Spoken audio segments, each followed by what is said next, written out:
연화도가, 렌화도가 본사 회의실에 묵직한 마호간이 문을 열었을 때 가장 먼저 나를 덮친 것은 정막이었다. 텅 빈 침묵이 아니라 수십 명의 사람들이 일제히 숨을 죽일 때 만들어지는 무겁고 짓누르는 듯한 침묵. 추문의 시큼한 꿀 냄새를 맡은 파리떼처럼 모든 시선이 나를 향해 쏟아졌다. 나는 수천 번도 넘게 나의 화려한 복귀를 상상했었다. 평생을 함께해온 양조장 장인들의 박수와 포옹, 공기를 채우는 편안하고 향긋한 누룩의 발효 향기 같은 것들. 하지만 이런 식은 아니었다. 내 할아버지가 쓰시던 빛바랜 가죽 의자, 그 웅장한 호두나무 테이블 상석에 내 남편이 앉아있는 모습은 아니었다. 그리고 단연코 저 여자, 유라가 그 옆에 서 있는 모습도 아니었다. 남편 태경의 목소리가 바싹 마른 종이가 구겨지는 소리처럼 갈라져 나왔다. 다나, 당신이 올 줄은 전혀 예상 못했어. 그렇겠지. 딱 봐도 알겠네. 나는 말을 자르며 앞으로 나아갔다. 내 구두 굽소리가 원목 마루 위로 울려 퍼졌다. 마치 전쟁을 알리는 북소리처럼. 회의실은 내가 어릴 적부터 보아온 임원진과 간부들로 가득했다. 그것은 얼어붙은 불충, 부중의 초상화였다. 생산 총괄 강민우 이사가 시선을 피하는 것이 보였고 회계팀 배수진 팀장의 얼굴이 붉어지는 것이 보였다. 난파선의 냄새를 맡은 쥐새끼들. 그때 유라가 몸을 꼿꼿이 세웠다. 비서라고 하기엔 태경과 너무 밀착해 있었다. 핏빛처럼 붉고 몸에 딱 붙는 정장을 입은 그녀는 여자라는 형태를 한 걸어 다니는 도발 그 자체였다. 그녀의 미소는 정교하게 벼려진 비수 같았다. 연다나 대표님, 그녀의 목소리는 시큼하게 쉰 식초 같았다. 정말 놀랍네요. 태경 씨가 대표님은 아직 산후조리로 요양 중이시라고 하셨거든요. 이런 일로 여기까지 무리해서 오시게 하다니 저희가 다 송구스럽습니다. 아무도 그녀에게 발언권을 주지 않았다. 그녀는 스스로 그 공백을 차지하고는 독을 채워 넣었다. 태경은 양조장 벽을 칠하는 회반죽처럼 창백해진 얼굴로 입을 뻐끔거렸지만 아무 소리도 내지 못했다. 너무 큰 의자에 파묻혀 한없이 쪼그라든 사내. 이게 정확히 무슨 상황이지? 나는 그들 앞에 테이블에 두 손을 짚으며 물었다. 자리에 앉지는 않았다.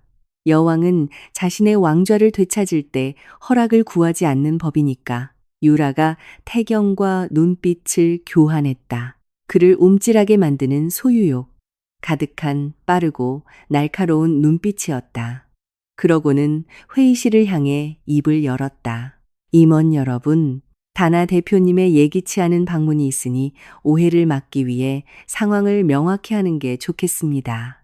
그녀의 목소리는 맑고 멀리 퍼졌. 이 순간을 수백 번 연습한 사람처럼. 아시다시피 출산 후 다나 대표님의 건강은 아주 매우 연약해졌습니다.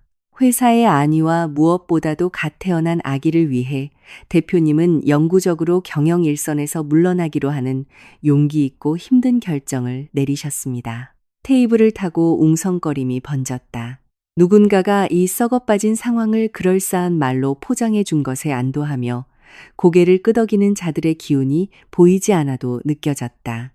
임시 대표이사이자 남편인 태경 씨가 이 과정을 최대한 세심하게 관리해 왔습니다. 유라가 내 남편의 어깨에 손을 얹으며 말을 이었다. 태경은 몸을 굳혔다. 그리고 극적인 헌신의 일환으로 다나 대표님은 연화도가의 안정적인 지배 구조를 위해 본인 지분의 대부분을 태경 씨에게 양도하기로 하셨습니다. 물론 가족의 유산을 기리는 상징적인 의미로 소수의 지분은 유지하시게 될 겁니다. 귓가에서 피가 윙윙거렸다. 태경을 바라보았다. 나를 사랑한다고 속삭이던 저 갈색 눈동자는 지금 애원하고 사과하며 비참함 속으로 침몰하고 있었다. 제발 어떻게 좀 해봐. 내가 일조한 이 지옥에서 나를 구해줘.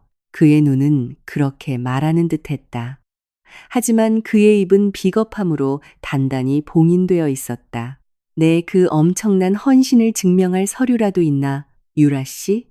내가 물었다. 지난 몇 주간 태경이 얼버무릴 때마다 그녀의 이름이 귓가를 맴돌았다. 싸구려 아침 드라마에나 나올 법한 이름이었다. 그녀는 의기양양하게 미소 지으며 서류 가방에서 폴더 하나를 꺼냈다. 그리고 테이블 위로 서류를 밀어보냈다. 사임서와 주식양도 계약서였다. 맨 아래 서명은 내 글씨체와 어설프게 비슷했다. 마치 누군가 떨리는 손으로 베껴 쓰려 한 것처럼. 대표님의 서명입니다. 3주 전에 작성되었죠. 그리고 사생활 보호를 위해 공개하진 않겠지만 난산 이후 대표님의 극심한 심신미약 상태를 증명하는 진단서도 첨부되어 있습니다. 그 뻔뻔함이 너무도 짙어서 마치 상해버린 탁주처럼 쓰고 시큼한 맛이 날 지경이었다. 나는 종이를 집어들고 찬찬히 살폈다. 회의실의 긴장감은 당장이라도 스파크가 튈 듯 팽팽했다. 흥미로운 서명이네. 나는 서류를 테이블 위에 내려놓으며 말했다. 재밌게도 이 글씨는 내가 병원에서 퇴원 수속을 밟을 때 썼던 서명과 똑같이 생겼어. 아, 참고로 그날은 태경 당신이 부산의 주요 거래처 미팅이 있다고 했던 날이지. 말해봐 여보? 나는 고개를 들어 그를 똑바로 쳐다보았다. 이게 그 거래처 미팅이었나?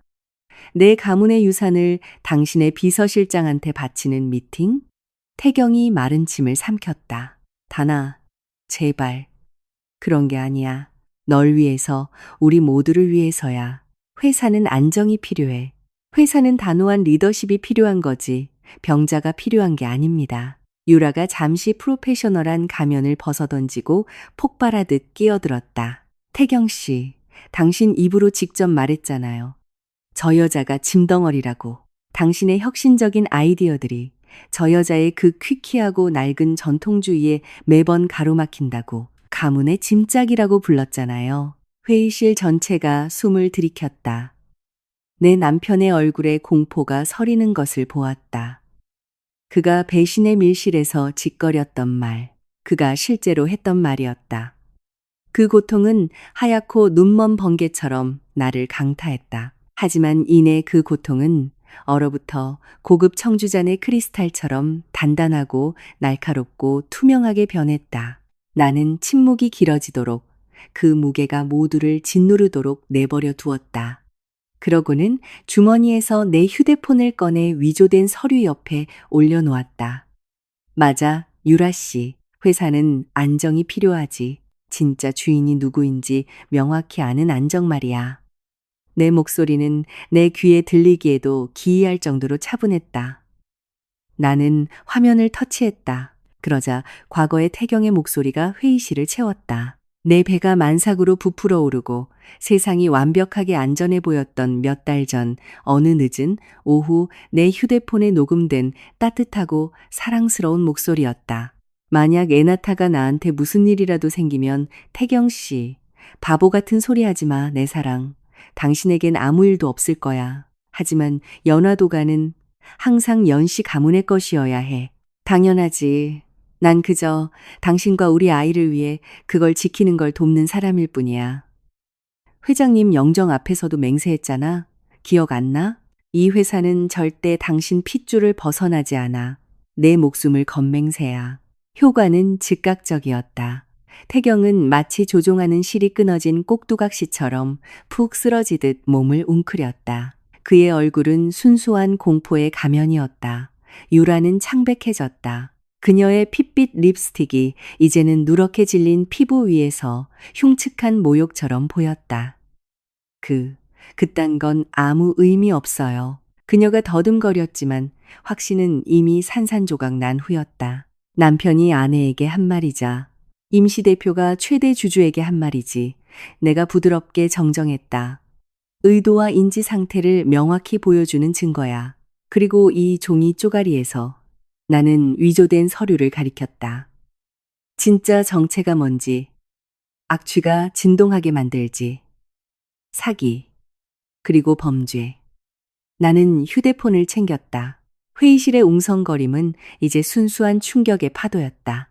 강민우 이사는 비틀린 미소를 숨기지 못했고 배수진 팀장은 눈이 휘둥그레져 나를 쳐다보고 있었다. 무슨 소리를 하는 건지 하나도 모르겠네요. 유라가 말했지만 목소리는 떨리고 있었다. 곧 알게 될 거야. 내가 단언했다. 그리고 내 남편과 그의 내연녀가 내 인생을 훔치려 하는 것을 지켜보았던 간부들을 향해 몸을 돌렸다. 이 회의는 끝났습니다. 태경 씨, 내 사무실에서 당신 짐을 챙기는 게 좋을 거야. 개인 물품만. 그리고 유라 씨, 보안팀이 당신을 출구까지 에스코트 할 거야. 당신의 근로계약은 만약 그걸 증명할 종이가 남아있다면 사기 미수로 인해 무효 처리될 테니까. 당신이 이럴 권리는 없어.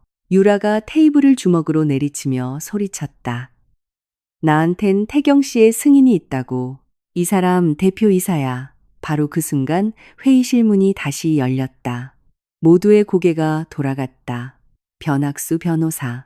여든의 나이에도 오래된 소나무처럼 꼿꼿한 자태로 구김없는 양복에 낡은 서류 가방을 든 채 그가 느릿하게 걸어 들어왔다. 그의 존재감만으로도 내 할아버지의 전통과 법의 무게가 공간을 압도했다. 방해해서 미안합니다. 굳이 언성을 높이지 않아도 모두의 귀에 꽂히는 묵직한 목소리였다. 나는 고9 연만석 회장님의 유언 집행인이자 고문 변호사인 변학수입니다. 관계자 여러분 앞에서 낭독할 것이 있어 왔소.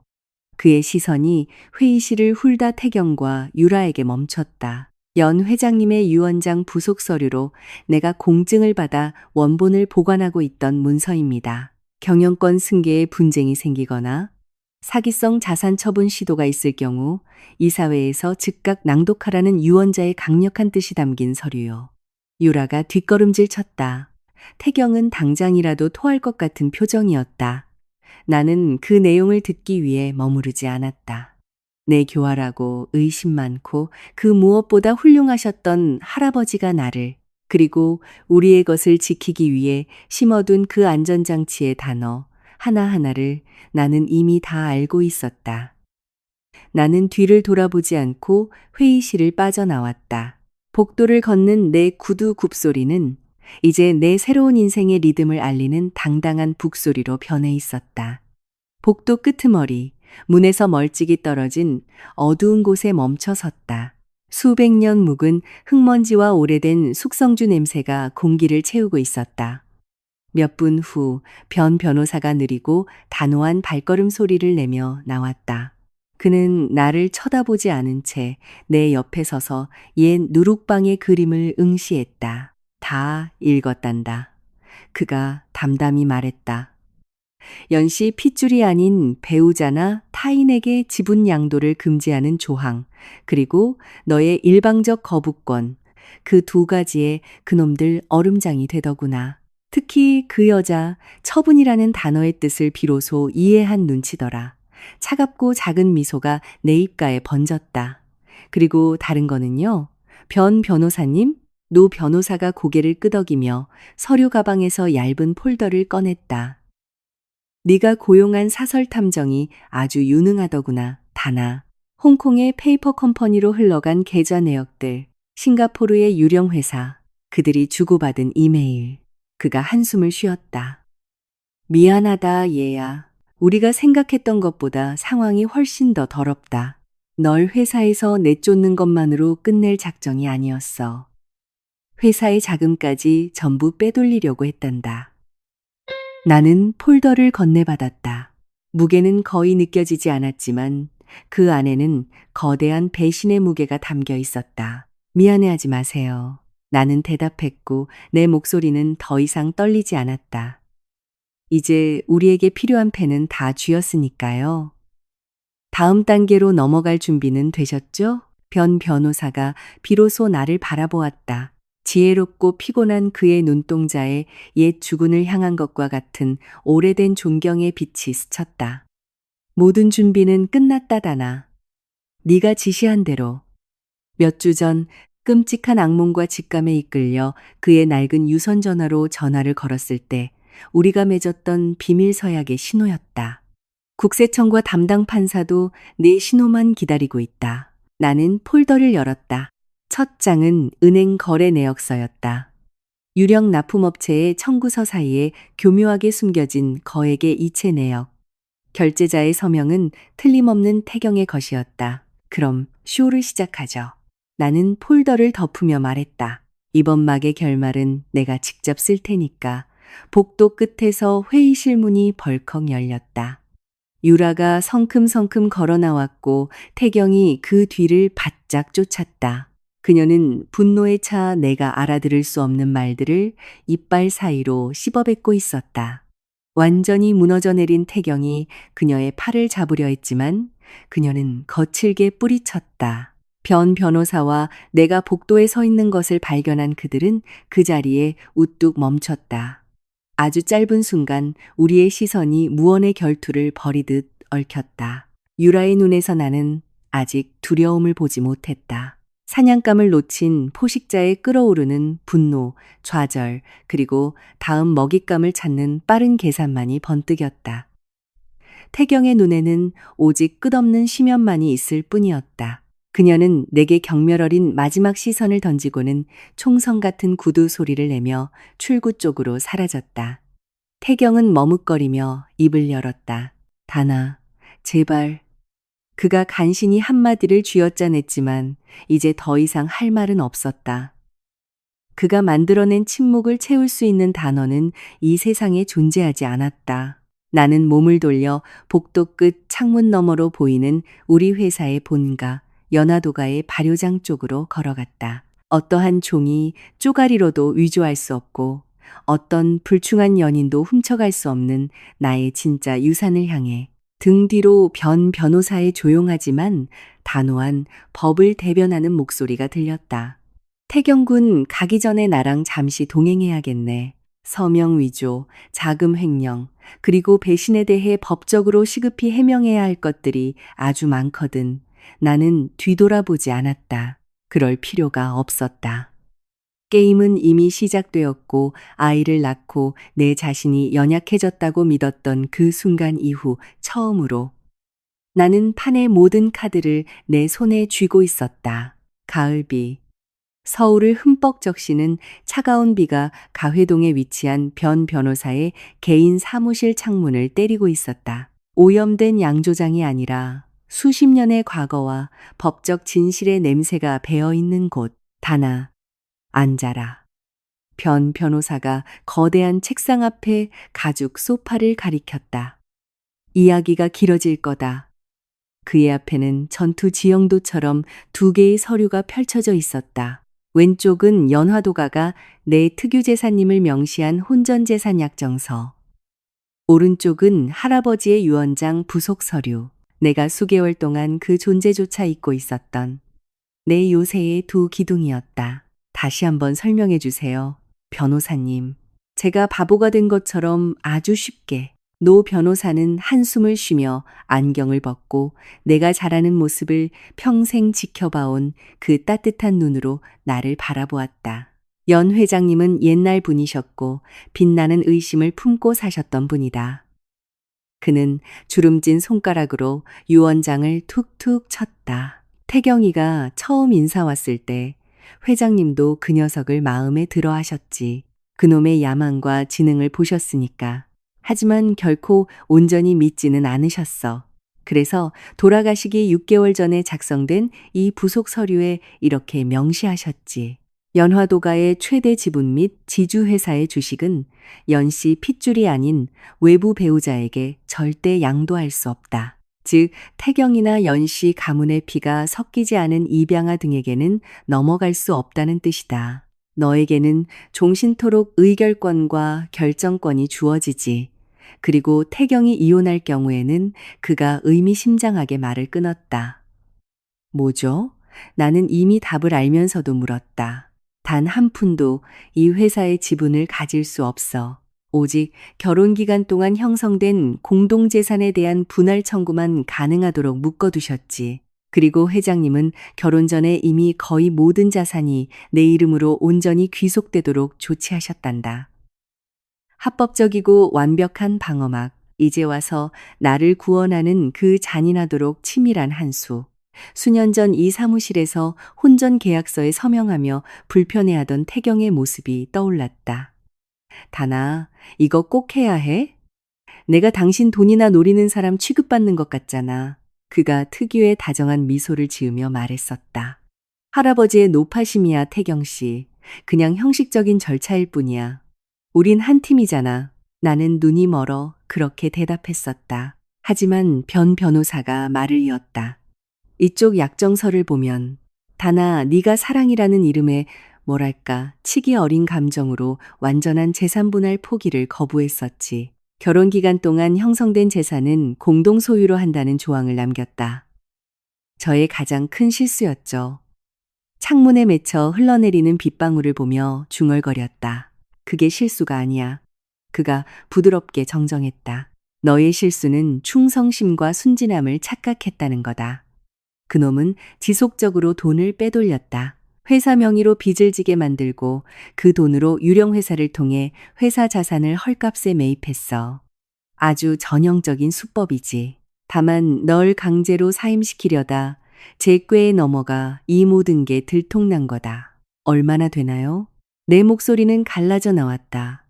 현재까지 파악된 것만 대략 12억 원 정도다. 쪼개기 송금, 유령업체가 발행한 가짜 세금 계산서, 양조기계 도입 시 단가 부풀리기 등 빙산의 일각이겠지. 정밀회계감사가 필요해. 12억 원. 그 압도적인 숫자가 방안을 맴돌았다. 돈이 문제가 아니었다. 배신의 치밀함, 그 긴 시간. 내가 아이를 품고 입덧을 견디는 동안, 딸을 낳아 모유를 먹이는 동안, 우리가 행복한 가정을 꾸리고 있다고 믿었던 그 모든 순간에 그들은 이 계획을 세웠다. 증거가 필요해요.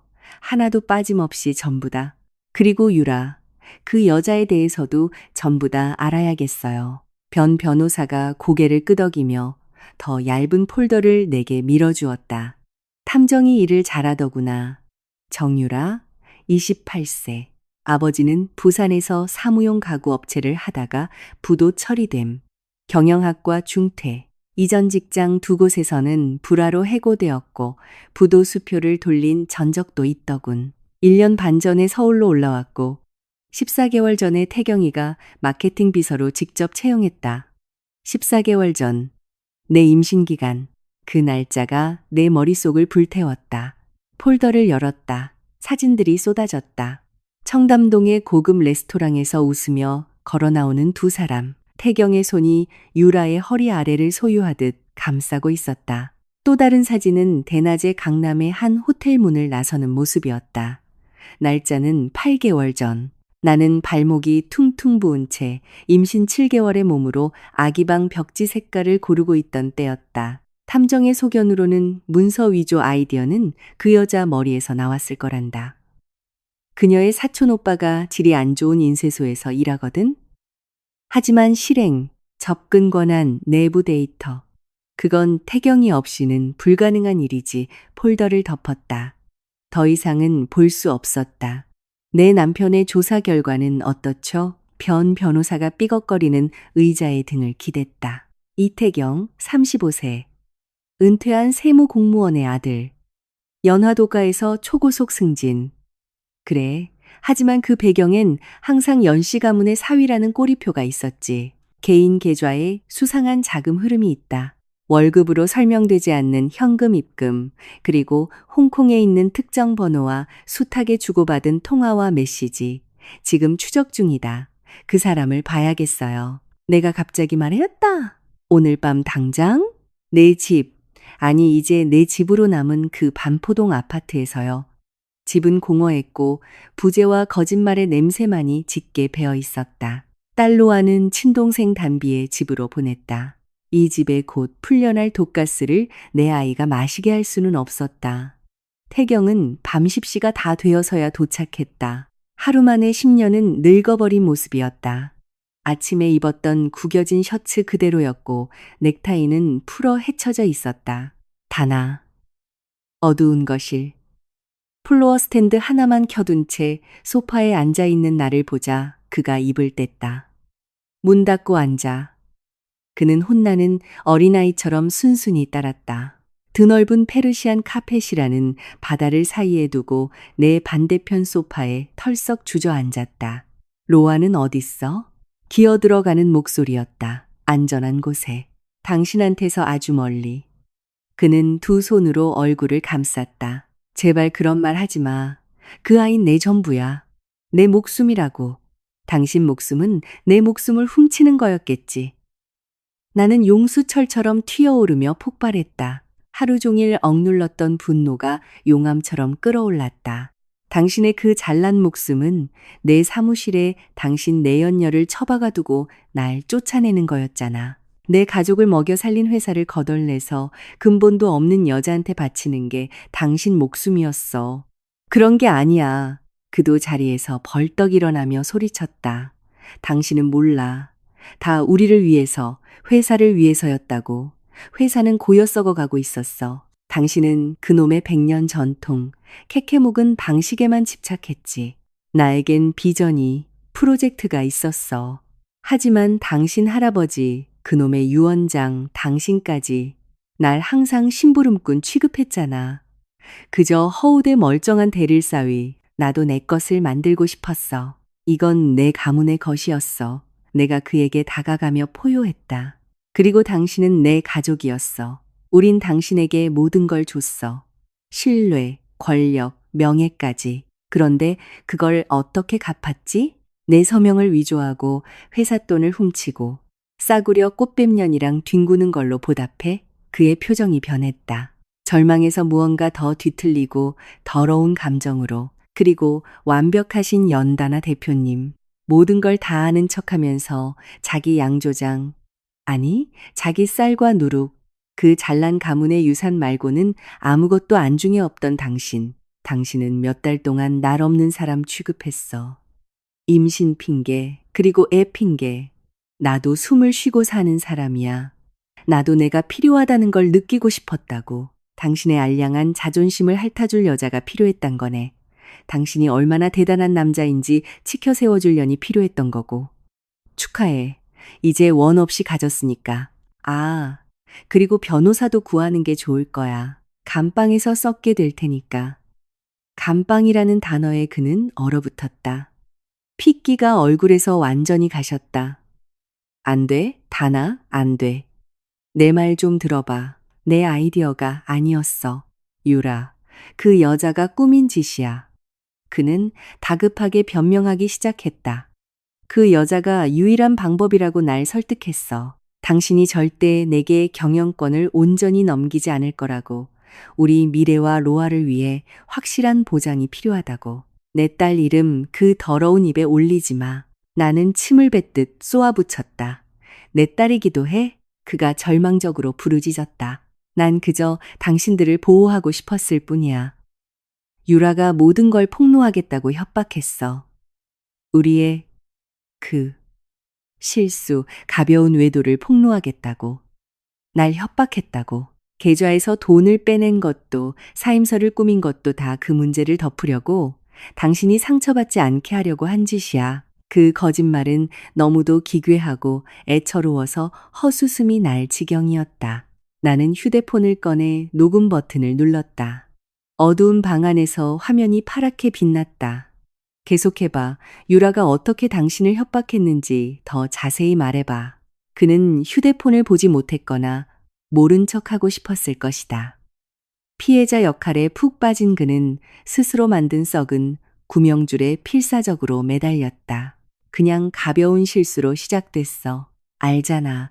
행사 끝나고 늦은 밤에 당신은 임신 중이라 늘 피곤해 있었고 난 외로웠어. 그녀가 내 말을 들어줬고 날 존경해줬지. 그러다가 승진을 요구하고 법인 계좌 접근권을 달라고 떼를 쓰기 시작했어. 내가 관계를 끊으려고 하자 날 협박했지. 당신한테 전부 다 불겠다고, 회사의 악성 루머를 퍼뜨려 날 파멸시키겠다고, 증거가 있다고 했어. 무슨 증거? 당신이 외도하는 도둑놈이라는 증거? 그건 나도 이미 다 알아, 태경 씨. 하지만 난 이러려던 게 아니었어. 서명을 위조하자는 건 그 여자 아이디어였어. 아는 놈이 있다고 했어. 돈을 뺀 건 그냥 그녀를 안심시키려는 쇼였고 난 절대 당신 유산에 손댈 생각 없었어. 다나. 맹세해. 그냥 순간적인 패닉이었고 미친 짓이었어. 그는 다시 소파에 주저앉아 오열하기 시작했다. 악어의 눈물. 어쩌면 진짜일지도 모른다. 자신의 비참한 처지에 갇힌 사내의 두려운 눈물. 나는 천천히 다가가 그를 내려다보았다. 내 목소리는 깨진 유리 조각처럼 날카로운 속삭임으로 변했다. 이태경, 연극은 그만해. 홍콩으로 빼돌린 이체 내역서. 당신 개인 컴퓨터에서 발견된 가짜 세금 계산서 지시 이메일. 그리고 유라가 단독 대표로 있는 유령 회사 명의의 서류까지 다 있어. 내 필적 감정 결과도 이틀이면 나와. 모텔 드나든 사진은 말할 것도 없. 나는 휴대폰을 살짝 흔들어 보였다. 그리고 방금 당신이 문서 위조와 횡령에 가담했다는 이 비루하고 찌질한 자백까지 완벽하게 녹음됐지. 유라한테 모든 죄를 뒤집어 씌우려 해봤자 소용없어. 법은 아이디어를 낸 놈과 직접 돈을 빼낸 놈을 구분하지 않으니까. 그는 울음을 멈추고 고개를 들었다. 퉁퉁 부은 그의 눈에 마침내 현실에 대한 이해가 번졌다. 게임은 끝났다. 뭘 원하는 거야? 갈라진 목소리로 그가 물었다. 당신의 외도와 횡령을 인정하고 연화도가와 이 아파트를 포함한 모든 재산에 대한 권리를 포기한다는 조건이야. 양육권은 온전히 내가 갖고 면접교섭권은 법원의 결정이 있을 때만, 그것도 정신과 감정 이후 엄격한 통제하에 허용한다는 것에 동의해. 그리고 경찰에서 유라가 주동자였고 당신은 협박받았다고 불어. 그건 거짓말이잖아. 그가 약하게 저항했다. 당신이 오늘 밤 내게 한 말들보다는 진실에 가깝지. 내일 아침 10시 변 변호사님 사무실에 나타나서 서명해. 안 그러면 이 녹음 파일과 모든 증거가 당장 검찰로 넘어갈 거고 당신은 딸아이 면접 교섭권 따위를 고민하는 대신 서울구치소에서 평생을 썩게 될 거야. 그의 눈동자 속에서 자존심과 공포, 무기력한 분노가 요동치다. 마침내 처참한 항복으로 이어지는 것을 보았다. 그는 고개를 푹 숙인 채 끄덕였다. 알았어. 내일 아침 10시에 갈게. 그리고 태경 씨, 내가 거실 문을 나서며 말했다. 도망칠 생각은 꿈도 꾸지 마. 내 남은 계좌는 다 동결됐고 사람을 붙여 감시 중이니까 테라스로 나갔다. 밤 공기가 차가웠다. 비는 멎어 있었다. 깊게 숨을 들이마셨다. 가슴이 타들어가는 듯했다. 승리감은 없었다. 거대한 공허함과 뼛속까지 스미는 피로만이 남았다. 거실 안쪽에서는 한때 내 인생을 함께할 거라 믿었던 남자의 억눌린 비참한 흐느낌이 들려왔다. 이 집의 벽 사이에 머물 수가 없었다. 나는 차를 몰아 양조장으로 향했다. 서울 도심 외곽, 심야의 정막이 내려앉은 연화도가의 지하 발효장. 보안등 불빛만이 수백 개의 거대한 옹기 항아리들이 도열해 있는 모습을 어스름하게 비추고 있었다. 공기는 묵직하고 매혹적이었다. 숙성된 청주의 단내와 서늘한 흙냄새가 진동했다. 나는 선반에서 긴 국자 모양의 대나무 술뜨개를 꺼내 할아버지가 할미 항아리라 부르던 가장 오래된 시술 SSI, S을 항아리로 다가갔다. 투명한 황금빛 시술을 조금 떠냈다. 냄새를 맡았다. 흙, 땀, 수백 년의 시간. 그 술은 우리 회사 임원들 절반을 합친 것보다 더 깊은 성질을 가졌습죠. 등 뒤에서 거칠고 쉰 목소리가 들렸다. 양조장을 평생 지켜온 황금 동명인이었다. 항아리 자체만큼이나 늙고 가죽처럼 그을린 피부, 모든 것을 꿰뚫어보는 해안을 가진 노인. 잠이 안 와서요, 황명희님. 그럴 만도 하지요. 그가 항아리에 기대서며 다가왔다. 오늘 낮에 윗분들 회의실이 시끄러웠고 양복쟁이들이 들락거리더이다. 뭔가 끓어오르고 있었죠. 음식이 타버렸어요. 내가 술뜨개를 내려놓으며 말했다. 아주 역겨운 냄새가 나더군요. 노인은 천천히 고개를 끄덕였다. 술은 지혜롭습니다. 대표님, 우리 연화도가의 덧술 방식은 매년 숙성된 술의 3분의 1을 빼내고 그 자리에 새 술을 채워 넣으며 이어지지요. 옛 것과 새 것이 섞이는 겁니다. 항아리를 완전히 비우는 법도 없고 백지 상태에서 새로 시작하는 법도 없어요. 100년 전 할미 항아리의 본질은 희석되긴 했어도 여전히 한 방울 한 방울에 살아 숨쉬고 있죠. 하지만 명희님, 나는 조용히 도열한 항아리의 산을 바라보았다. 만약 새로 넣은 술이 이미 쉬어버린 식초라면요? 그게 전체 시술을 다 망쳐버리면 어떡하죠? 노인이 흙바닥에 침을 뱉는 신용을 했다. 단호한 몸짓이었다. 그럴 땐 맛을 보고 썩은 항아리는 통째로 깨버려야 합니다. 겉보기에 아무리 새 것이고 번지르르해 보여도 말입니다. 처음에는 그깟 식초 몇 방울 같지만 결국엔 모든 걸 썩게 만드니까요. 그는 나를 빤히 쳐다보며 잠시 말을 멈췄다. 연 회장님도 그걸 아셨습니다. 그래서 매번 누룩을 띄우고 발효를 지켜보셨죠. 단 하나의 항아리만 믿는 게 아니라 전체의 조화와 인내의 시간을 믿으셨던 겁니다. 저에겐 이제 인내가 없어요, 명희님. 오직 분노만 남았죠. 이빨 빠진 노인의 입가에 비틀린 미소가 번졌다.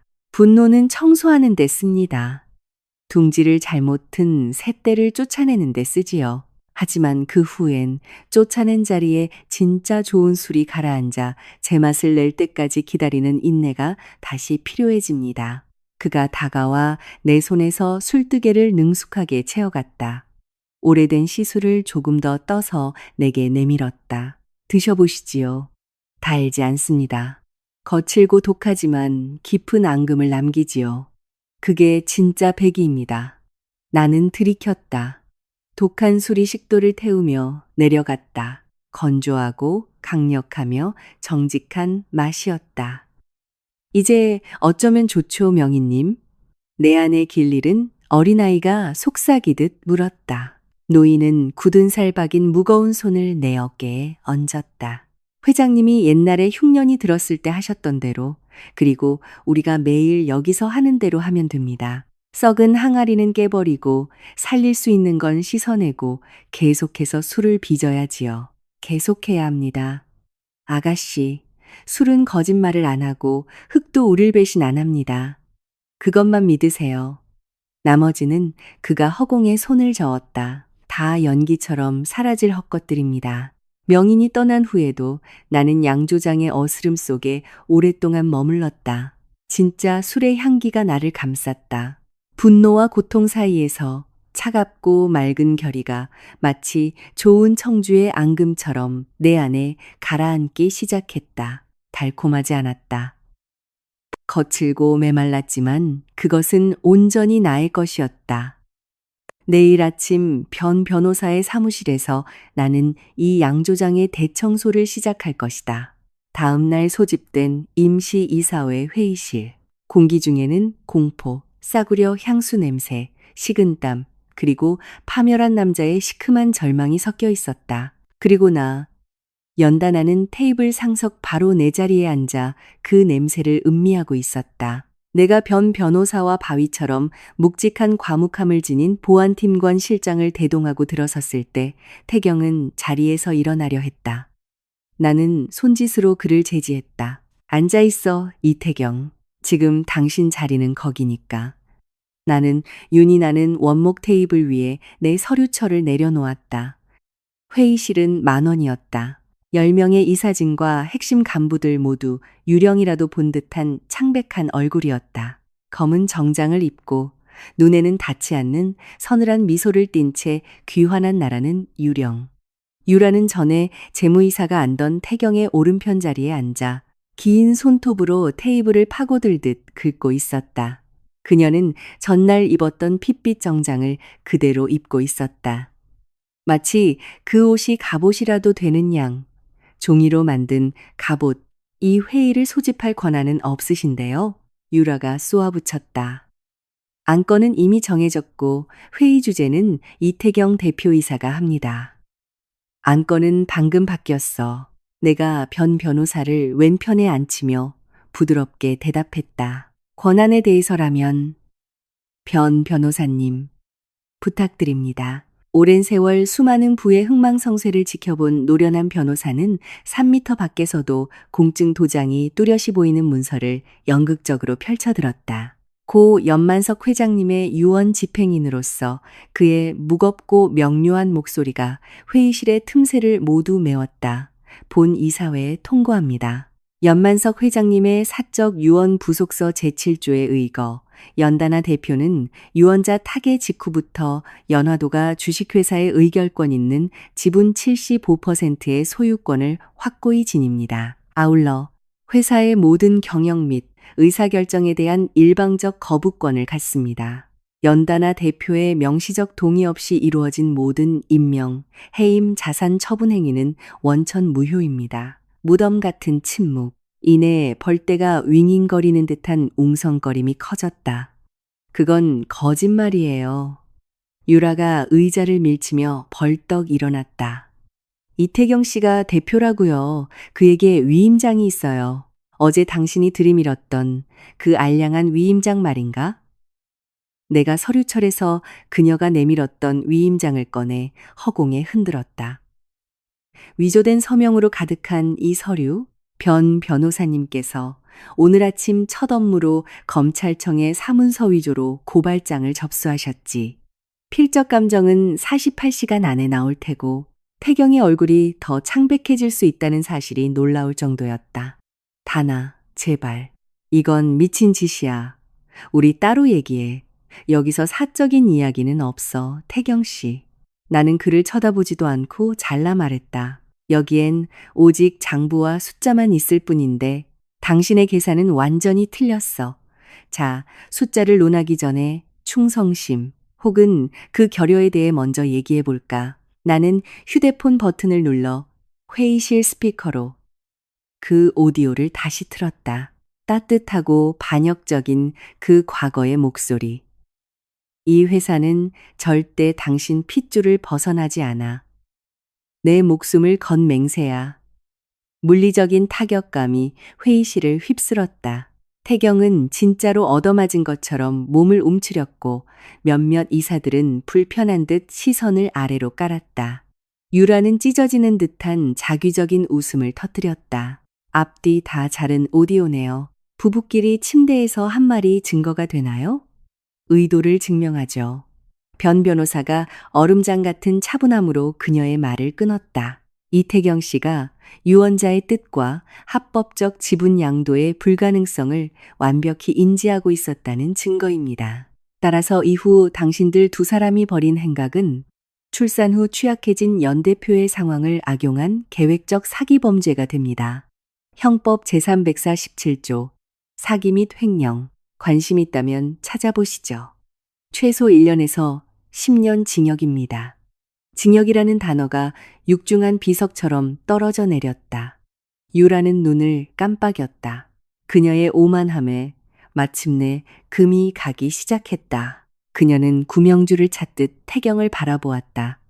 하지만 그는 그저 부들부들 떨리는 자신의 두 손만 내려다보고 있을 뿐이었다. 태경 씨, 단호한 척했지만 사실상 애원에 가까운 톤으로 유라가 불렀다. 말해요. 진실을 말하라고요. 그가 고개를 들었다. 움푹 파인 그의 눈이 내 눈과 마주쳤다. 패닉, 수치심, 애원, 그리고 그 깊은 곳에서 꿈틀거리는 쥐새끼 같은 최후의 교활함이 보였다. 그 여자가 꾸민 짓입니다. 그가 떨리는 손가락으로 유라를 가리키며 더듬거렸다. 저 여자가 절 협박했어요. 제 한순간의 실수, 외도 사진을 빌미로 비서 자리를 내놓으라고.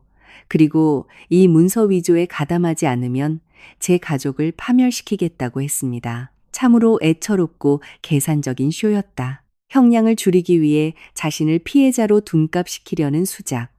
유라는 마치 처음 보는 괴물을 대하듯 그를 쳐다보았다. 분노로 일그러져 있던 그녀의 얼굴이 순수한 증오로 물들었다. 뭐? 그녀의 목소리는 갈라진 쇳소리 같았다. 이 역겨운 벌레 같은 새끼. 네가 나한테 독박을 씌워? 네 아이디어였잖아. 돈이 필요했던 건 너라고. 네가 가짜 세금 계산서 만드는 법을 가르쳐주고 홍콩으로 돈 빼돌리는 방법을 지시했잖아. 내 마누라가 우울증에 빠진 쓸모없는 여자라. 아기만 돌려주면 백지수표라도 서명할 거라고 맹세했던 건 너였어. 회의실 전체에서 헉하는 탄식이 합창처럼 터져 나왔다. 홍콩. 내가 뱉은 단어가 총성처럼 울려 퍼졌다. 모든 것의 대국민 확인 사살이었다. 그만. 나의 차분하고 날카로운 목소리가 혼돈을 잠재웠다. 나는 권 실장에게 시선을 돌렸다. 권 실장님, 유라 씨를 밖으로 안내해줘요. 그녀가 지켜보는 앞에서 그녀의 책상을 정리하고 개인 물품만 챙기게 하세요. 회사 서류의 손끝 하나라도 대면 그 자리에서 제 앞에서 정문 밖으로 내동댕이 쳐요. 다시는 우리 회사 소유의 땅을 밟지 못하게 하세요. 이럴 순 없어! 권 실장의 거대한 체구에 압도당해 끌려나가다시피 하면서도 유라가 울부짖었다. 난 비서실장이야. 계약서가 있다고. 당신 계약은 경찰서 취조실에 예약돼 있어. 내가 쏘아붙였다. 끌어내요. 분노와 무력감이 뒤섞인 그녀의 비명소리가 복도를 따라 멀어졌다. 문이 닫히고 묵직하고 팽팽한 침묵이 다시 찾아왔다. 나는 테이블을 향해 몸을 돌렸다. 완전히 녹아내린 슬라임처럼 의자에 늘어진 태경과 숨을 죽인 사람들의 시선이 모두 나에게 꽂혀 있었다. 이태경, 아무런 중단도 없었다는 듯 내가 말을 이었다. 당신은 즉각적으로 대표이사 및 모든 직무에서 정지, 급여 지급도 중단이야. 차기 정식 이사회에서 당신의 해임안이 가결될 거고 회사 전산망 접근은 지금 이 순간부터 차단됐어. 출입 카드도 무효야. 다나. 모기만 한 목소리였다. 우리가 함께했던 시간을 생각해서 우리가 함께했던 시간은 당신이 내 돈을 훔치기로 결심한 순간 끝났어. 단호하게 말을 잘랐다. 그리고 나머지 임원들을 향했다. 임원 여러분. 여러분 중 다수가 행동으로든 침묵으로든 두려움 때문이든 기회주의 때문이든 이 반역의 방관자나 공범자였다는 걸 알아. 하지만 오늘부로 끝이야. 지금부터 회사의 임시 경영은 회계팀 배수진 팀장과 생산팀 강민우 이사로 구성된 비상대책위원회가 맡는다. 나에게 직접 보고하도록 해.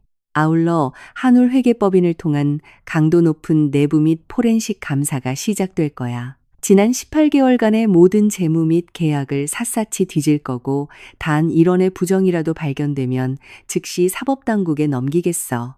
예외는 없어. 중년의 강직한 여성인 배 팀장이 안도하는 얼굴로 깊이 고개를 끄덕였다. 실무에 밝고 태경을 늘 불신해왔던 강 이사의 입가엔 옅은 미소가 번졌다. 양 조장은 멈추지 않아. 내가 결론지었다. 발효장, 영업, 유통, 모든 게 정상적으로 돌아간다. 하지만 오늘부터는 명확한 규칙, 바로 우리 가문의 전통적인 원칙에 따를 거야. 회의 끝. 사람들이 태경과 눈을 마주치는 것을 피하며 서둘러 회의실을 빠져나갔다. 방 안에 변 변호사와 나, 그리고 태경 세 사람만 남았을 때 그가 고개를 들었다. 그의 눈에는 분노의 눈물이 고여 있었다. 날 완전히 파멸시킬 작정이군. 그가 이빨을 갈며 중얼거렸다. 스스로 무덤을 판 건 당신이야. 난 그저 쓰레기를 치우는 것뿐이고 그 독사 같은 년이 날 물고 늘어질 거야. 그가 갑자기 짐승처럼 소리쳤다. 다 내 아이디어였다고 덮어씌울 거라고. 증거도 있어. 나한테는 잘된 일이네. 서류를 챙기며 말했다. 형량을 구형할 때 검사가 아주 편하게 고를 수 있을 테니까 이제 나가. 오후 3시에 변 변호사님 사무실에서 이혼 서류에 도장 찍기로 한 거 잊지 말고 안 나타나면 당장 내일 아침 횡령배임으로 긴급 체포될 줄 알아. 뒤도 돌아보지 않고 회의실을 나섰다. 복도에 나오자마자 나는 벽에 기대어 섰다. 갑자기 극심한 피로가 몰려왔다. 아드레날린이 빠져나가며 몸이 미세하게 떨렸다. 잘했다, 다나. 뒤따라 나온 변 변호사가 속삭였다. 거의 완벽한 체크메이트였어. 거의 완벽한 건 불충분해요. 크게 심호흡을 했다. 탐정의 조사 보고서가 필요해요. 홍콩 페이퍼 컴퍼니건 전부 다요. 이미 가져왔다. 그가 가방에서 또 다른 폴더를 꺼냈다. 빼도 박도 못할 증거들이다. 1시간 후 한때 태경의 집무실이었지만 이제 소독약과 부재의 냄새만 남은 방에서 서류를 검토했다. 숫자의 냉혹함은 그 어떤 말보다 더 치명적인 배신을 증명했다. 태경이 유일한 등기이사로 되어 있는 홍콩의 유령 회사 HK 홀딩스로의 수많은 송금 내역, 실체 없는 페이퍼 컴퍼니에 지급된 과다 청구된 부자재 대금들, 새 옹기와 현대화된 발효 탱크를 사들일 때 대금을 부풀려 빼돌리고 유라가 세운 유령 회사의 헐값으로 되판 정황들. 변 변호사의 말대로 전형적이고도 탐욕스러운 수법이었다. 회사의 피를 빨아먹었네요. 페이지를 넘기며 말했다. 느리지만 치명적으로. 16개월 동안 거의 18억 원이에요. 지금까지 추적한 게 그 정도란다. 맞은편에 앉은 변 변호사가 말했다. 실제 구멍은 더 깊을 거야. 이놈들은 현찰이 빠르고 급하게 필요했어. 널 강제로 퇴진시키려 한 건 단순히 권력 때문만은 아니야. 지분을 장악한 후 회사를 조각내어 팔아넘기고 그 돈을 들고 튈 작정이었던 거지. 그때 전화기가 울렸다. 배 팀장이었다. 대표님, 국세청 조사관들이 찾아왔습니다. 영장을 들고 왔는데요. 들어오시라고 해. 나는 변 변호사와 눈빛을 교환했다.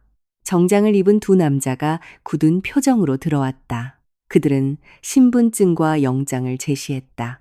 이태경과 정유라에 대한 조세 포탈 및 자금 세탁 혐의로 인한 예금 및 자산 가압류 영장이었다.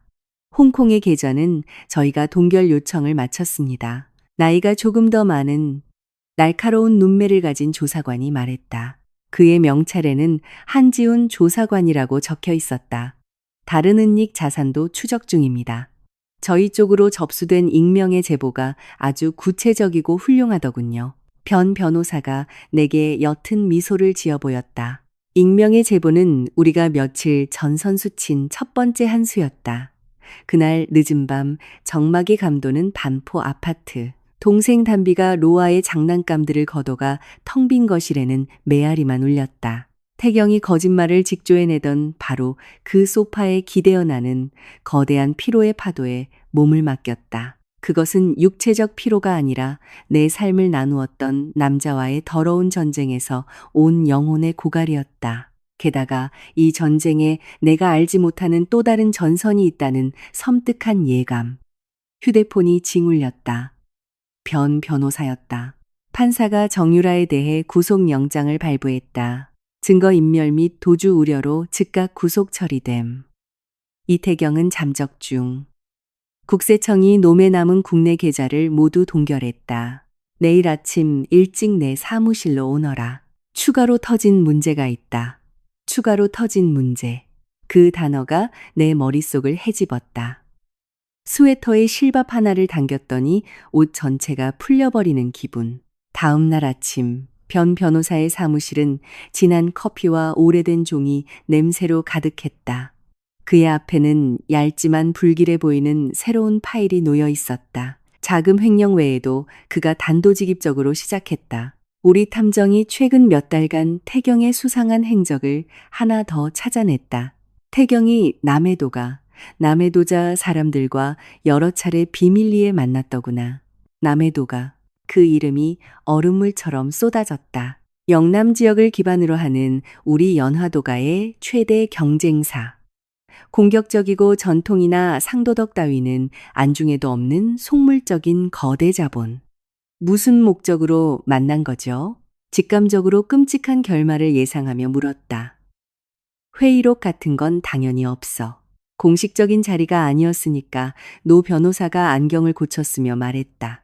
하지만 회사 서버에서 복구한 이메일 기록을 보면 그들은 신어진이 현대완이 하는 말들로 포장하며 기술적인 문서를 주고받았어. 표면적으로는 병세척 프로토콜이나 병막의 규격 같은 일반적인 정보였지. 표면적으로는 사소해 보이지만 퍼즐을 맞추면 핵심 제조 공정의 지도가 나오는 정보들이군요.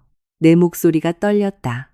연화도가의 시술 발효 비율, 숙성 온도, 고유의 누룩 배합. 우리 가문의 영혼이나 다름없는 1급 기밀. 그렇다. 변 변호사가 끄덕였다. 태경이 교묘하게 정보를 넘긴 거라면 거의 완벽한 산업 스파이 지시되는 거지. 입증하기도 어렵고 되돌릴 수도 없는 사적인 배신감이 얼음장처럼 차갑고 프로페셔널한 분노로 바뀌었다. 그는 내 회사의 돈을 원한 게 아니었다. 우리 가문의 영혼을 도려내어 최고 입찰자에게 팔아넘길 작정이었다.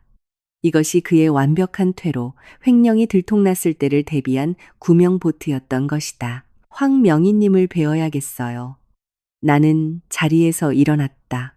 85의 황금동 명희는 평생을 연화도가의 누룩과 옹기 사이에서 보낸 우리 비방의 수호자였다. 안동에 위치한 본 양조장 옆 작은 사택에서 그는 눈을 감은 채 가짜는 청주의 향을 맡고 있었다. 백내장으로 탁해졌지만 여전히 총기 있는 그의 눈이 나를 향했다.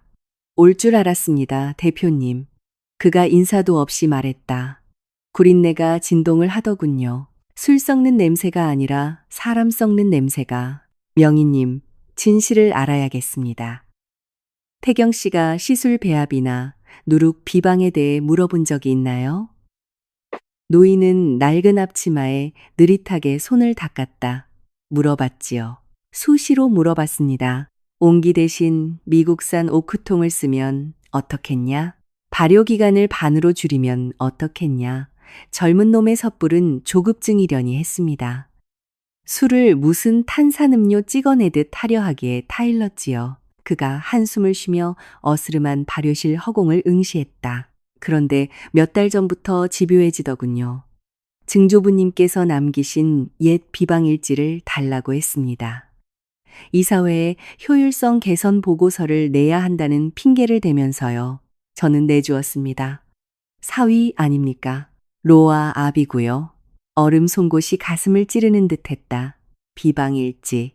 내 증조 할아버지가 첫 시술을 빚던 온도, 습도, 배합 비율이 적힌 우리 가문의 심장. 원본을 가져갔나요? 노인이 깊은 수치심에 고개를 저었다. 아닙니다. 하지만 며칠 동안 여기 앉아서 휴대폰으로 그 빽빽한 글씨들을 사진 찍어 가더군요. 보관하기 편하게 스캔본을 만든다나요. 늙은 눈에 글씨도 잘 안 보이니 그런가 보다 했습니다. 우리 전통의 뿌리에 그리 관심이 많다니 속으로 대견해 하기까지 했지요. 그의 목소리가 갈라졌다. 나는 다가가 옹이지고 얼룩진 그의 손에 내 손을 겹쳤다. 수천 번의 덧술을 거치며 술의 맑은 맛을 빚어낸 거룩한 손. 명희님 잘못이 아닙니다. 그 인간이 뼛속까지 사기꾼이었던 거예요. 우릴 다 속였지만 가장 큰 상처를 받은 건 대표님 아닙니까? 노인의 눈에 맺힌 눈물이 번쩍였다. 흙과 술은 기억력이 좋습니다. 아기를 품고 다루면 결국 시어빠져 식초가 되지요. 그놈이 하려던 짓은 도둑질이 아니라 수백 년 내려온 우리 가문의 우물에 독을 타는 짓이었습니다. 그의 단순하고도 묵직한 지혜가 내 심장 깊은 곳에 닿았다. 그래서 그 일지들은요? 조심스레 물었다. 숨겨두었지요. 그놈이 사진을 찍고 돌아간 뒤 입가에 번진 뱀 같은 웃음이 영 마음에 걸려서 말입니다. 그가 구석의 선반을 가리켰다. 저기 있는 건 거표지만 비슷한 가짜입니다. 진짜는 아주 안전한 곳에 주인이 오기만을 기다리고 있었지요. 안도의 숨이 폐부를 채웠다. 전부 잃은 것은 아니었다. 핵심은 본질은 아직 무사했다. 그 일지들이 필요합니다, 명희님. 그리고 명희님의 도움도요. 이제 우리 전략을 바꿀 겁니다. 본질은 절대 바꾸지 않되 더 이상 우리 보물을 숨기지만은 않을 거예요. 그 누구도 훔칠 엄두를 못 내도록 온 세상에 가장 찬란하게 공개해 버릴 겁니다. 노명인이 흥미로운 듯 한쪽 눈썹을 치켜 올렸다. 무슨 생각입니까, 아가씨? 아예 새로운 프리미엄 라인을 만들 겁니다. 단일 항아리에서 나온 최고급 원주, 왼조에 공증인의 인증을 붙여 한정판으로 출시할 거예요. 이 술에 봉황, 봉황, 이라는 이름을 붙이고 누가 감히 카피할 수 없는 완벽한 혈통을 부여할 겁니다. 우리의 뿌리가 어디서 왔는지 아무도 잊지 못하게요. 명인의 주름진 입가에 비로소 미소가 번졌다. 그거야말로 연씨 가문다운 배포로군요. 숨지 않고 정면 돌파. 좋습니다. 양조장을 나설 때 늦은 오후에 햇살이 얼굴에 쏟아졌다. 분노를 넘어선 차가운 결의가 내 안을 채웠다. 계획이 섰고 나의 스승이 돌아왔고 비방은 안전했다. 하지만 내 안의 불길, 태경과 유라가 지펴놓은 그 지독한 배신감의 찌꺼기를 태워버릴 무언가가 여전히 필요했다. 인사동 골목을 걷다. 우연히 빛바랜 전단지 하나를 발견했다. 请将砍气狗595常收天有德言才恨지도 용칭도 아래에는 주름진 얼굴에 비장한 눈빛을 한 나이 든 여성이 북채를 높이 켜든 흑백 사진이 있었다. 그 눈빛이 내 영혼을 꿰뚫는 것 같아. 나는 앞뒤 재지 않고 전단지에 적힌 번호로 전화를 걸었다. 명희명창님 계십니까? 전단지를 보고 연락드렸습니다. 배우고 싶어서요. 북은 구경꾼들 장난감이 아니여 거칠고 쉰 목소리가 대뜸 쏘아붙였다. 안에 꽉 막힌 걸 토해낼 놈들만 치는 기라. 댁은 뭘 토해내고 싶은데? 그 직설적인 질문에 나는 잠시 숨을 멈췄다. 분노와 고통이요. 이게 제 안에서 독이 되어 썩어버리기 전에 터뜨려야겠습니다. 수화기 너머로 잠시 침묵이 흐르더니 이내 퉁명스러운 대답이 돌아왔다. 시작으론 나쁘지 않네. 내일 오전 10시. 늦지 마소. 장단은 사람을 안 기다리니까.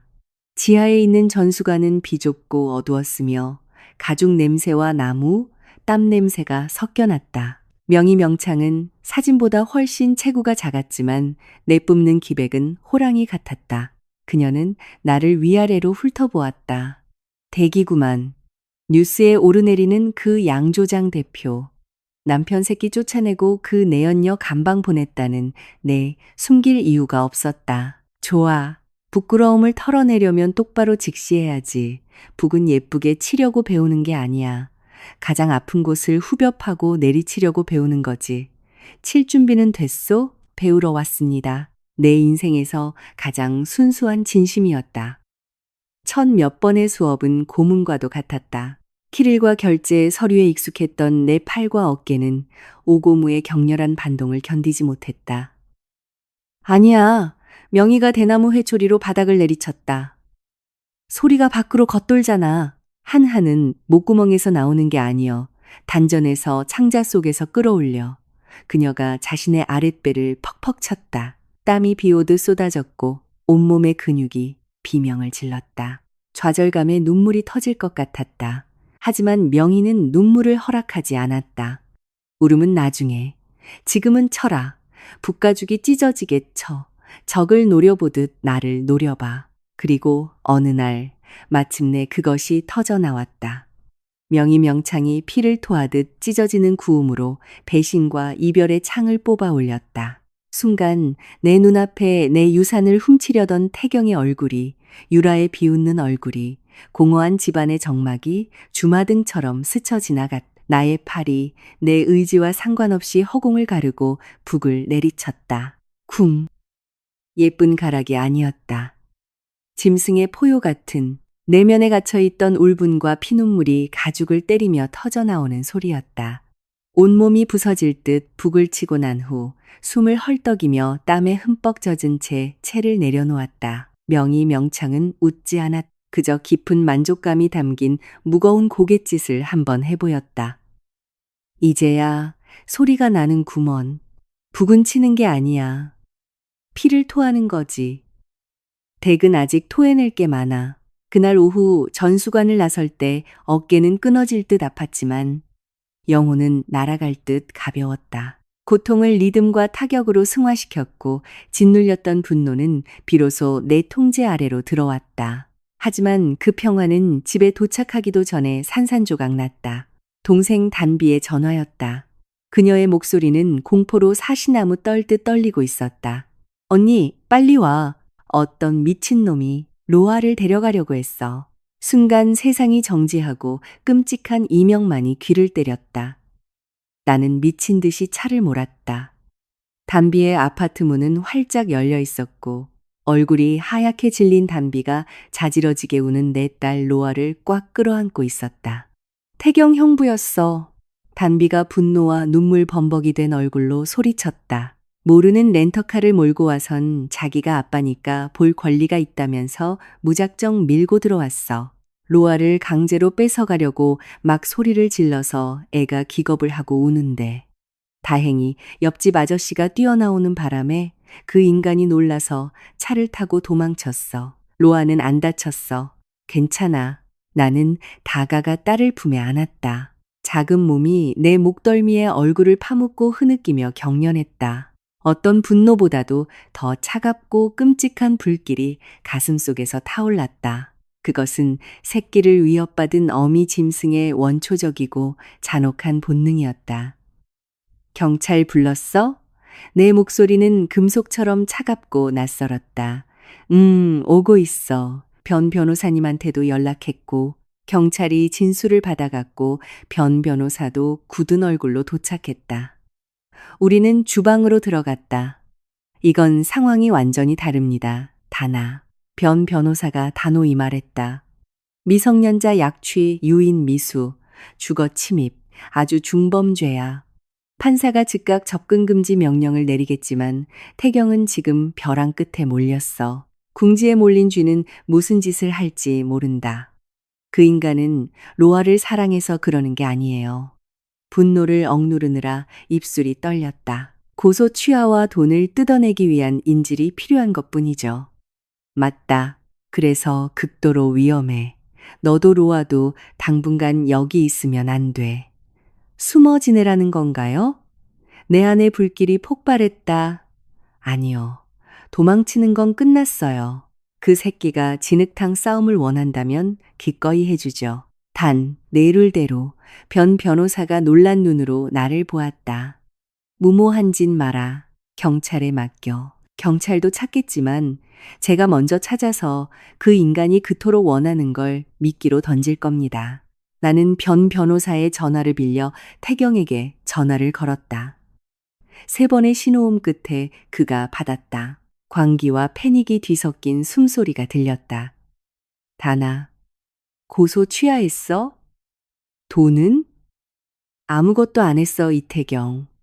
놀라울 만큼 차분한 내 목소리에 스스로도 놀랐다. 내 말 똑똑히 들어. 넌 지금 지명수배됐고 국세청이 네 남은 깡통 계좌까지 다 털었어. 유라는 형량 줄여보려고 네가 주동자라고 줄줄 불고 있고 넌 끝났어.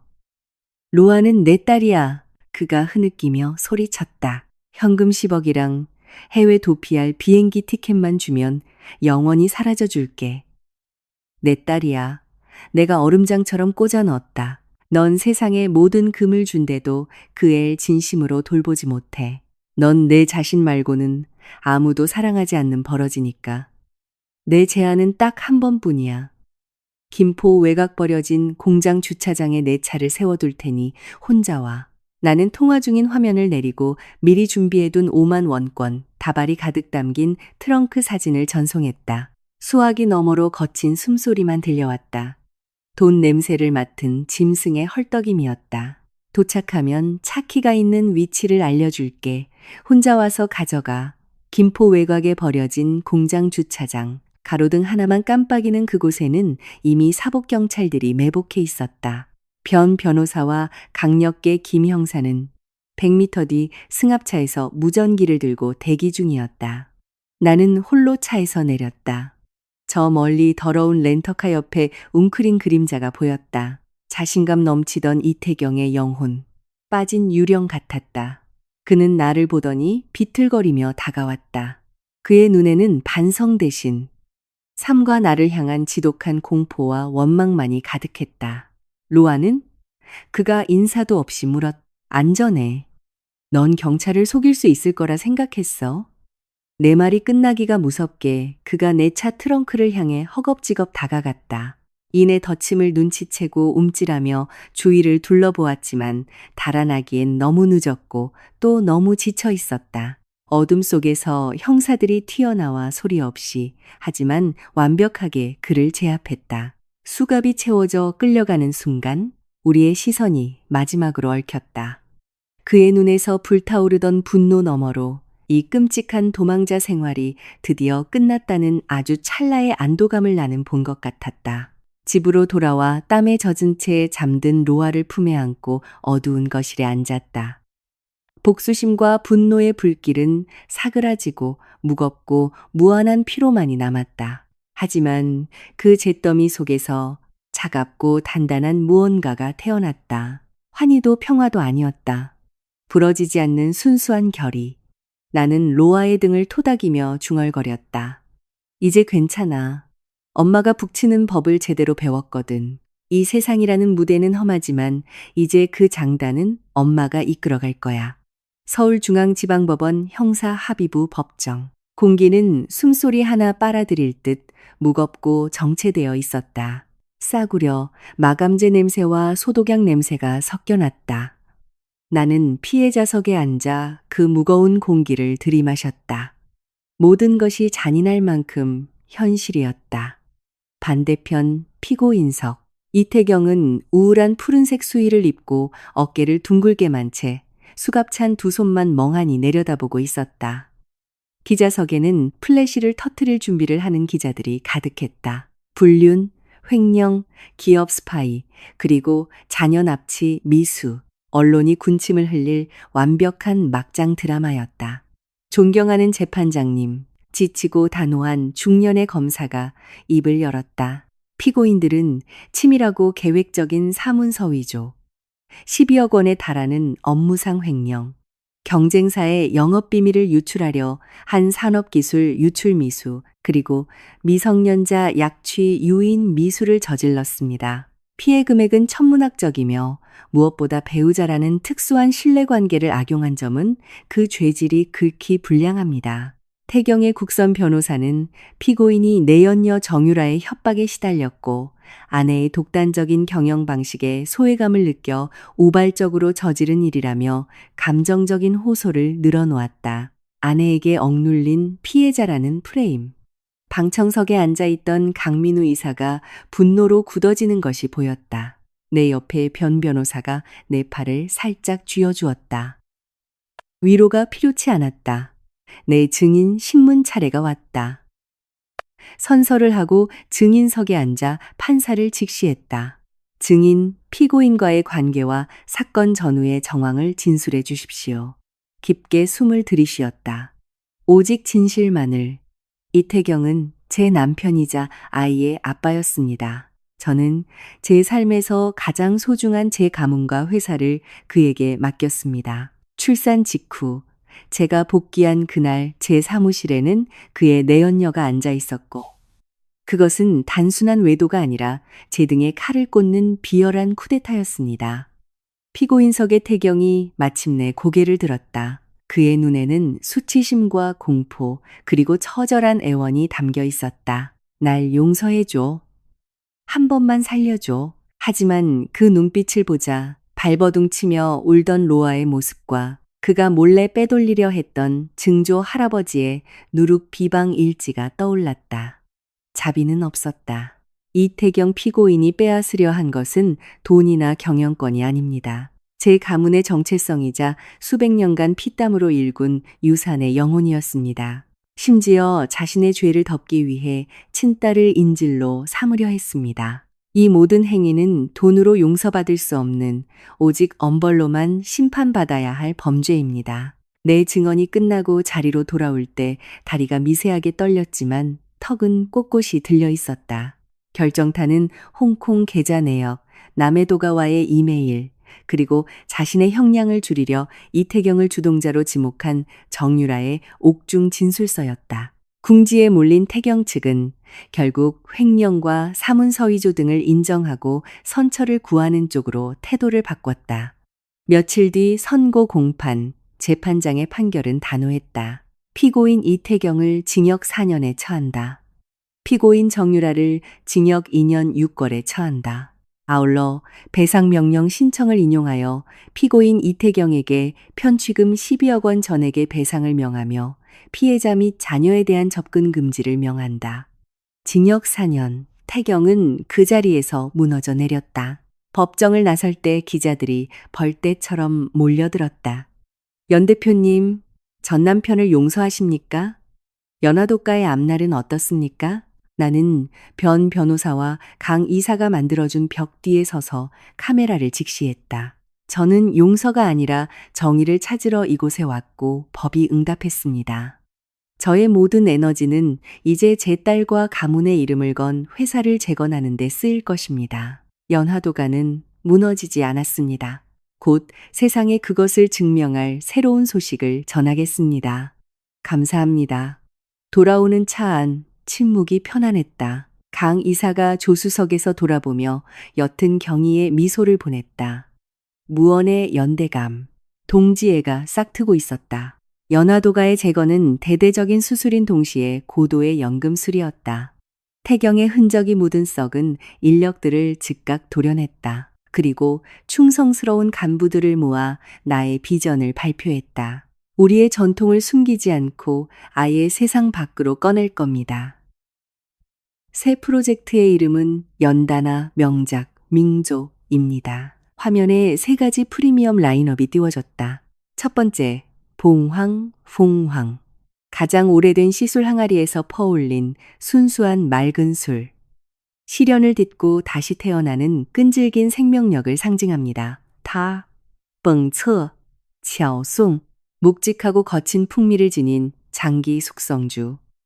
폭풍우를 견디는 붉은 소나무의 기계입니다. 세 번째, 감로, 깐로. 태양을 머금어 짙고 달콤한 고난 뒤에 찾아오는 환희를 상징하는 이양주입니다.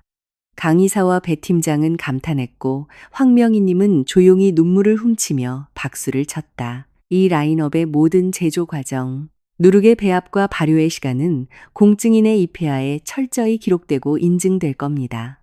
아무도 훔칠 수 없는 우리의 완전한 영혼이 되는 거죠. 아울러 전통주를 빚는 여성들이라는 멘토링 프로그램도 신설하겠습니다. 우리 회사는 이제 새로운 시선으로 지어질 테니까요. 바쁜 나날이었다. 젊고 감각적인 디자이너를 영입해 고전미와 현대미가 어우러진 도자기병을 디자인했다. 매일 아침 양조장에 들어설 때마다 나는 상쾌한 누룩 향기가 내 안의 쓴맛을 씻어내는 것을 느꼈다. 어느 날 늦은 오후 한지훈 조사관이 내 집무실을 찾았다. 업무 때문이라는 핑계였지만 그의 시선은 내 책상 위 봉황의 디자인 시안에 머물러 있었다. 강렬하군요. 그가 부드러운 목소리로 말했다. 술을 단순한 상품이 아니라 강력한 무기로 승화시키셨네요. 그냥 술일 뿐인걸요. 한 조사관님. 내가 희미하게 미소 지었다. 이제 지훈 씨라고 불러도 되려나요? 그럼요. 그가 회색빛이 도는 깊은 눈으로 나를 응시했다. 진짜 어떠십니까? 다나 씨? 괜찮은가요? 아무런 가식도 없는 인간 대 인간의 그 순수한 걱정이 내 방어벽을 녹였다. 피곤하지만 태어나서 가장 맑게 깨어있는 기분이에요. 안개가 걷히고 나니 세상이 너무 눈부셔서 가끔 눈이 시리지만 예전에 그 거짓된 안개 속보다는 100배 낫죠. 다나 씨가 겪은 일을 그렇게 이겨낼 수 있는 사람은 드뭅니다. 존경스럽습니다. 그의 눈동자에는 동정심이 아니라 나와 동등한 사람에 대한 순수한 호감과 인정이 담겨 있었다. 지훈 씨 덕도 컸어요. 폭풍우 속에서 든든한 닻이 되어 주었으니까요. 그의 입가에 잔잔한 미소가 번졌다. 다나 씨가 허락한다면 앞으로도 계속 그 닻이 되어주고 싶습니다만 거창한 고백은 없었지만 그것으로 충분했다. 상처받은 두 사람이 조심스레 내미는 연대의 손길이었다. 프리미엄 라인 연다나 명작의 런칭은 폭발적인 성공이었다. 미식 매거진들은 앞다투어 찬사를 보냈고 최고급 호텔 한식당들이 물량을 달라고 아우성쳤다. 하지만 내게 가장 가슴 벅찼던 순간은 한옥마을 마당에서 열린 런칭 파티의 피날레였다. 전수관의 명의 명창이 특별 초청되어 오고무 무대를 선보였다. 그녀는 북채를 잡기 전 마이크를 들었다. 어느 날 흑투성이가 된 발과 피 흘리는 심장을 안고 내 전수관에 찾아온 제자가 있어. 오늘 그녀가 나와 함께 북을 치겠다고 합디다. 단정하고 묵직한 생활 한복을 입은 내가 무대에 올랐다. 심장을 때리는 역동적인 북소리가 울려 퍼졌다. 완벽하진 않았지만 내 모든 타격은 거짓을 향한 응징이자 과거와의 이별, 그리고 나 자신으로 온전히 서겠다는 당당한 선언이었다. 관객들의 우레와 같은 기립박수 속에서 나는 저 멀리 나를 자랑스럽게 바라보는 지훈의 눈빛, 눈물을 닦는 황명인, 그리고 단비의 품에서 손뼉을 치는 로아를 보았다. 나는 피해자가 아니라 생존자이자 이 가문의 진짜 주인이었다. 몇 달 후 교도소 면회실, 차가운 방탄 유리를 사이에 두고 이태경과 마주 앉았다. 그는 수위가 헐렁할 정도로 야위어 있었고 과거에 자신감 넘치던 남자의 흔적은 온데간데 없었다. 와줘서 고마워. 갈라진 목소리가 수화기를 타고 넘어왔다. 로아는 잘 있어. 그가 묻기도 전에 내가 먼저 잘라 말했다. 할머니, 이모랑 잘 놀고 양조장 항아리들 사이를 뛰어다니며 잘하고 있어. 당신이 궁금해할까봐 말해주는 거야. 그게 끝이야. 그의 얼굴에 비통함이 스쳤다. 다나, 내 꼴을 봐. 이제야 알겠어. 내가 얼마나 끔찍한 괴물이었는지. 내 야망이, 내 열등감이 눈을 가려서 당신과 가정을, 우리 회사를 다 망쳤어. 변명 없는 온전한 인정이었다. 하지만 내 마음엔 더 이상 분노의 파도조차 일지 않았다. 당신은 스스로를 망친 거야, 태경 씨. 나는 차분하게 대답했다. 당신이 사랑했던 건 당신 자신의 거울 속 모습뿐이었어. 난 당신의 허상에 속았던 대가를 치렀고 이제 그걸 끝냈어. 한 가지만 묻자. 그가 울먹였다. 날 단 한순간이라도 진심으로 사랑한 적이 있었어? 나는 잠시 침묵했다. 거짓말은 필요치 않았다. 그랬어. 내 모든 진심을 다해 당신을 사랑했지. 당신이 좋은 사람이라 믿었으니까. 그래서 배신이 뼈를 깎는 듯 아팠던 거고. 하지만 이제 그 아픔도 끝났어. 그의 눈에서 굵은 눈물이 떨어졌다. 고마워. 그 진실을 듣게 해줘서. 넌 항상 나보다 훨씬 큰 사람이었어. 나는 수화기를 조용히 내려놓았다. 유리를 한 번 두드리고 자리에서 일어났다. 뒤를 돌아보지 않고 면회실 문을 나섰다. 등 뒤로 철문이 육중하게 닫혔다. 영원한 이별의 소리, 교도소 밖으로 나오자 눈부신 햇살이 나를 맞이했다. 마침내 완벽하고 완전한 해방감이 온몸을 감쌌다.